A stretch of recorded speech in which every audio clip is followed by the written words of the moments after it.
মহিলা এই সমস্যা আপনার থাকবে। দাদি তুমি চুপ করো, তুমি আমাকে বাসায় ঢুকতে দিয়েছো কেন? উনি তোর মা।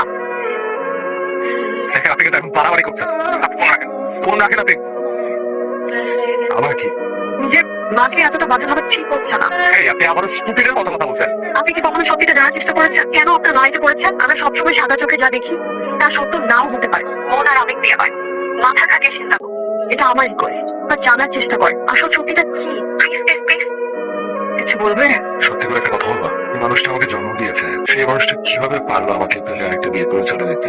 সেই কথাটি অনেকবার তোমাকে বলার চেষ্টা করেছি, তুমি শুনতে চাও না। আমি বলবো তুমি এটা বছর ভুল বুঝেছ। সে তোমাকে ফেলে রেখে বিয়ে করতে চাইনি। তোমার নানা নানি আমি সবাই মিলে জোর করে বলতে গেলে এখন তাকে বিয়ে দিয়েছি।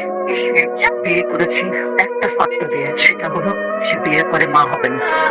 সে শুধু তোমার মা হয়ে থাকতে চায়। আর যে মানুষটা তাকে বিয়ে করেছে সে সত্য মেরেই বিয়ে করেছে, অনেক বড় মনের। আমি সবকিছুর জন্য সরি। কতগুলো বছর আমি তোমাকে কষ্ট দিয়েছি, তুমি তোমাকে মা বলে ডাকছি না। আমি কি তোমাকে কিছু হবে? হাই, আপনার সাথে কখনো ভাবে কথা হয় নাই। Nice to meet you. আচ্ছা আমি আপনাকে ওই কি বলে ডাকবো? Friend. Okay friend. I was wrong, you are right. মানে আমার মার সাথে আমার সম্পর্ক ঠিক হয়ে গেছে। আলহামদুলিল্লাহ, আমি আপনার জন্য অনেক দর করেছি। Thank you thank you thank you so much. আমরা কি দেখা করতে পারি? না করেই ভালো। কেন? না দেখে না চিনে এত সুন্দর একটা অনুভূতির সম্পর্ক তৈরি হয়েছে আমাদের। চলুন দেখাবে। আপনি কি আমার তুমি হবেন? তুমি মানে? দূর থেকেও তুমি আমার ভীষণ আপন। আমার মতো একজন অগোছালো ছেলের জীবনে তোমার মতো একজন আপন জনের ভীষণ প্রয়োজন। তুমি কি আমার পাশে থেকে আমার হাত দিয়ে ধরে আমার অগোছালো জীবনটা গুছিয়ে নেবে? থাকবেন আমার পাশে? থাকবো পাশে।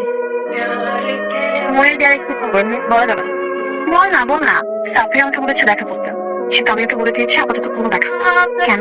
না দেখে না চিনে আমার কাছে রিলেশনটা হচ্ছে, আমি চাই রিলেশনের সবটুকু টেস্ট দিই। ভাবতেছি ছেলেটাকে আর কষ্ট দিব, এবার দেখা করেই ফেল। ওকে বলি, ও তো কিছু লাফায় উঠবে। চলো দেখা করে ফেলি। শিওর? 100%। সরি, কবে কখন? Next Friday. কিন্তু আমাকে দেখে তোমার যদি ভালো না লাগে? আমাকে দেখে তোমার ভালো নাও লাগতে পারে, তুমি যদি দেখতে ভূতের মতো হও তবুও। আমিও সেম। তুমি দেখতে পেতনির মতো হলেও তোমাকে ভালোবাসি। তাহলে কাল দেখা হচ্ছে। Yes. কাল 9টায়। ওকে দেখা হচ্ছে। তুমি এলো না, কিন্তু কেন এলো না জানাতে পারতো। জানাই একটা মানুষ নিজে থেকে দেখা করতে চাইলো, আমি এত এক্সাইটমেন্ট নিয়ে দেখা করতে আসলাম, কিন্তু তার কোনো খবর নাই। ও মা, মুড অফ কেন? ও আছে না দাদি? সেই কেন? তাই না? ওকে অনেকবার ফোন দিয়েছি কিন্তু ফোন বন্ধ। এরকম মুখ ফুলিয়ে বোনামুখী না বসে থেকে তাদের কেটে করবে, আমি কেন করে করবো? ও তো আসেইনি। মানুষের তো কত রকম বিপদ আপদ হতে পারে। হ্যাঁ ফোন দে দে। আসে উনি, না আসার কারণ বলে। আমার ফোন থেকে দিচ্ছি।